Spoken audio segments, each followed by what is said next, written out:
¿Qué tal? ¿Cómo están? Buenas noches, bienvenidos al Bote Pronto de este martes. Primero saludo a Alexandra Zapata. Ale, ¿cómo estás? Carlos, qué gustazo.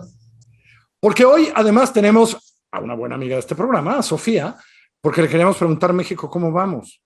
Ale, empieza. Sí, arranco. Gracias, Sofía, por acompañarnos el día de hoy. Te invitamos siempre que hay temas así de coyuntura económica y nos ayudas a entender un poquito cómo estás viendo las cosas. Y hoy queríamos hablar específicamente de este anuncio que se hace de Relaciones Exteriores, bueno, de Gobierno Federal anunciando un decreto que se exenta el pago de arancel de importación a una serie de productos en un esfuerzo de tratar de compensar la inflación que estamos viviendo en México, la inflación más alta que hemos tenido en México en más de 20 años.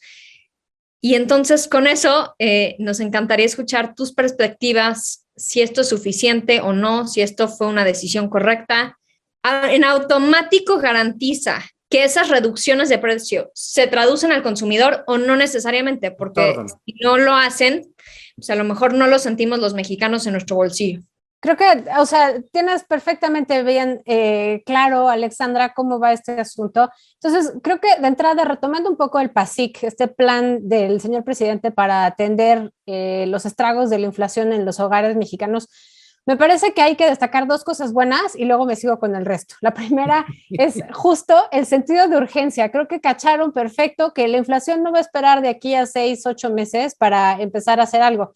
El problema es que todas las medidas que pusieron no necesariamente atienden a un incremento en la producción, no al menos en los términos en los que necesitamos. Pero la otra cosa que me gustaría destacar es la negociación con el sector privado, que quedó súper maltrecha, sobre todo después de la negociación de la reforma eléctrica, híjole, que además fue eterna. Entonces, creo que es un buen comienzo. También ahí el gran asterisco pues va de dos partes. Uno, no se incluyó a todos, más que a las grandes empresas, no a las cámaras, sino a las empresas. Dos, se olvidó a las MIPYMES prácticamente de toda la negociación. Estamos hablando que las MIPYMES son 7 de cada 10 negocios, unidades económicas en México. Entonces, aunque realmente son casi el 100% de las empresas, son el 99.8% de las empresas en México, pues siguen siendo chiquitas y por lo tanto no están necesariamente del todo agremiadas en un solo cuerpo y es difícil hablar con ellas como conglomerado. Pero justo respondiendo tu última pregunta, si tú no incorporas al último eslabón de la cadena, a la tienda de barrio, a la tortillería de esquina y demás, en toda esta negociación, en todo este plan, lo que acaba pasando es que tú traes arroz de Estados Unidos y pues se va diluyendo en la comercialización hasta que llega a la consumidora final, que en este caso eres tú, y pues realmente poco te llegará, digamos, del beneficio que tiene esta eliminación de aranceles. Ahora, los aranceles son la última partecita de este PASIC que conocemos, de este plan, porque pues antes de eso, pues hubo una lista o hay una lista de productos muy básicos donde pues se incorporan, casi todos son alimentos, pero algunos pues, enseres como de higiene, como jabón y papel del baño, que parece también un primer buen paso, pero pues la verdad es que 11 millones de personas, y aquí regreso al primer punto que decía yo, que habían cachado el sentido de urgencia, pues 11 millones de personas tienen hambre en México y no lo hablo de manera figurativa. Ustedes han oído el anuncio del Partido del Trabajo que dice, es que mi hija tiene hambre, es real. Hay 11 millones de personas en pobreza extrema que aún con las transferencias y con las remesas y con todos los ingresos adicionales a su ingreso laboral, tienen hambre en México. Entonces, el pensar pues que en el campo van a darles un poco de fertilizantes o tal vez va a haber precios de garantía cuando realmente los precios de garantía es cuando los precios están bajitos, no altos.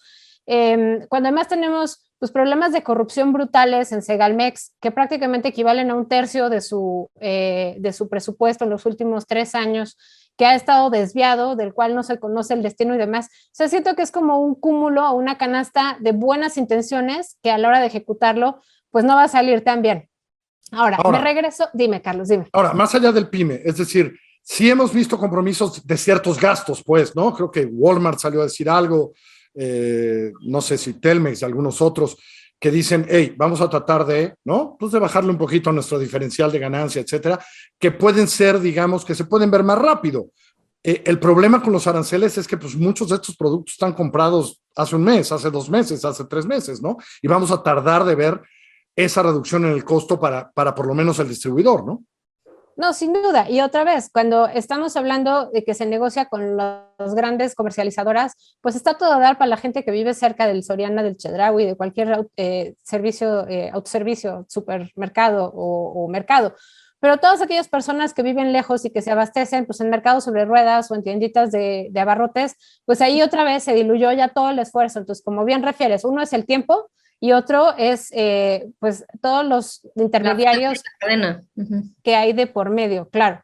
Ahora, creo que el tema de los aranceles además le suma presiones muy importantes a las finanzas públicas.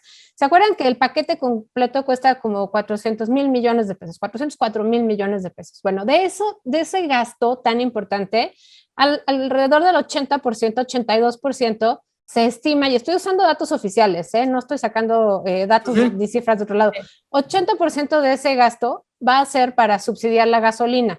Entonces te queda un 20% para el resto de las cosas y se supone que de ahí tiene que salir pues, el costo de oportunidad de lo que no vas a recaudar con los aranceles. 1. 2.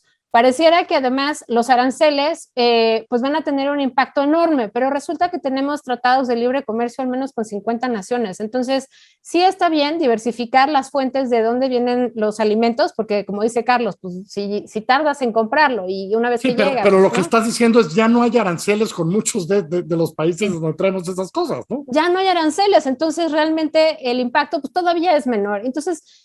Insisto, parece que se traduce en un montón de buenas intenciones que al momento en el que lo pones en pesos constantes y sonantes en el bolsillo de las personas, de poco sirve. Yo creo que aquí hay un error muy importante o una omisión muy importante en el PASIC en completo, olvida ya los aranceles en un completo, que es justamente no atender el hambre de estos 11 millones de personas, que sería mucho más ágil tal vez si hubiéramos tenido un buen censo, digamos, o un buen padrón, no un censo, un buen padrón de beneficiarios, pues identificar dónde tienes que llevar canastas básicas con comida real, con insumos Correcto. Que les permitan a la gente vivir mejor, porque eso además costaría, Carlos, más o menos una sexta parte de lo que costaría, de lo que va a costar todo esto al PASIC. Estamos hablando de alrededor de 0.2% del PIB. Estas canastas básicas para 11 millones de personas por 3 meses, contra el 1.3, 1.4 del PIB que estima el gobierno, y eso sin considerar que, bueno, pues el precio del petróleo va a ir subiendo y bajando, y eso va a debilitar las finanzas. Lo que te iba a preguntar, Sofía, justo es que también tú estás hablando de un programa muy enfocado en las familias más vulnerables y no lo que estamos viendo en práctica, que es una cantidad exorbitante de recursos públicos se están yendo a financiar este subsidio a la gasolina, que sabemos con datos duros que no se va a las familias más vulnerables, no se va a esos 11 millones de los que tú estás describiendo, se va a personas que tienen mucha más capacidad de consumo que esos 11 millones. Tenía 2 preguntas que hacerte aquí en términos muy rápidos. 1, ¿hay un tope de aranceles que están dispuestos al hacer este anuncio? El gobierno condiciona este decreto de exento de pago de aranceles a un cierto tiempo, a un cierto monto que sacrifica el gobierno de ingresos por esos aranceles, o por el momento está anunciado como vamos a ver qué pasa. Y entonces esa es la pregunta 1. Y la pregunta 2 es, tú hablas de esta cifra muy dramática de gente viviendo en pobreza extrema en México. ¿Cómo vamos a salir del 2022 en términos de número de personas en nuestro país viviendo en pobreza alimentaria, pobreza extrema, literalmente que no pueden comprar los insumos básicos para tener el ingreso calórico mínimo necesario adultos y niños hacia adelante? Totalmente, creo que de eso se trata, que nos quita el sueño para encontrar soluciones más rápido, pero de manera conjunta. A ver, respondiendo de atrás para adelante, ¿cómo vamos a cerrar el año? Pues mira, es difícil de decir, sabemos por cálculos del Banco de México, estimaciones del Banco de México, que vamos a regresar a nuestro, o tendemos a regresar a nuestra inflación objetivo medida de manera trimestral hasta la segunda mitad del 24, y si quieres meterte en los rangos de variación de 3% más menos 1, digamos que la inflación anual de manera trimestral se regrese a este rango, pues estás hablando que estamos hasta la segunda mitad del 23. Entonces, realmente este año va a ser súper importante atender a estas familias, porque la inflación además recordemos que viene de fuera. Entonces, al tú bajar los aranceles, pues estás dejando de recaudar, pero no quiere decir que puedas controlar el precio de fuera, lo cual me lleva a la primera pregunta. Lo que tendríamos que hacer es invertir más. Es más, creo que esta pregunta es la primera que hicieron, que ¿cómo vamos a salir de aquí? Pues invirtiendo en ser más productivos, en producción, pero, o sea, hablamos de fertilizantes, cuando realmente lo que se necesita, pues no es que te den fertilizantes para el bienestar, sino una estrategia de mejorar, pues no sé, el riego, por ejemplo, ¿no? Tiene que haber mecanismos de riego más eficiente que además te distribuyan el fertilizante, pero además a los pequeños productores, pues no sea solo, ahorita no vendas, ahorita cómetelo, sino que en el largo plazo nos ayude a tener mayor producción de alimentos y sí cierta soberanía alimentaria, sin duda. Y cuando decías que a los más privilegiados, digamos, a los segmentos de la población más privilegiados, es a quienes se les está entregando mayor cantidad de subsidios, esto es definitivo. Te saqué un par de cifras pensando justamente que llegaríamos a este punto. Y mira, por ejemplo, en México, el 18% del gasto de los hogares se va a transporte y vehículos. Ahí está todo, está desde el metro, el pecero, hasta pues el mantenimiento de mi coche. Pero solamente 46% de los hogares tienen un vehículo particular. En concreto, los hogares... No entremos a esa discusión porque tú sabes que la inflación en gasolinas y diésel impacta al transporte de todas las cosas que comemos, de todo el transporte público que no sea el metro, y que la inflación impacta absolutamente a todo eso. Sin duda, cuando hay gasolinazos, también podemos hablar de los movimientos sociales y los saqueos que existen. O sea, eso es sin tema. Pero aparte de eso, o sea, el dato duro sí está en que 63% de los hogares con piso de madera o mosaico tienen coche.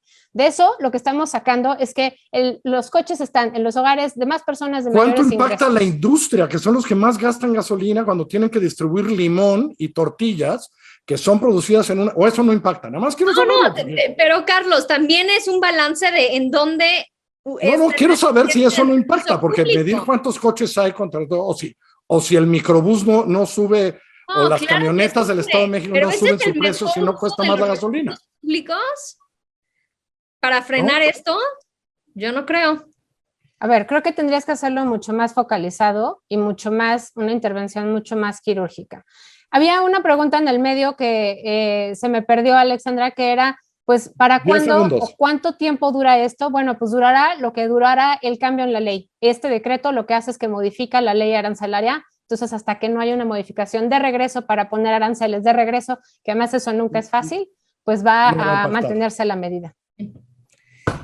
Gracias, Sofía. Gracias. Que les vaya bonito. Chao. Buenas noches.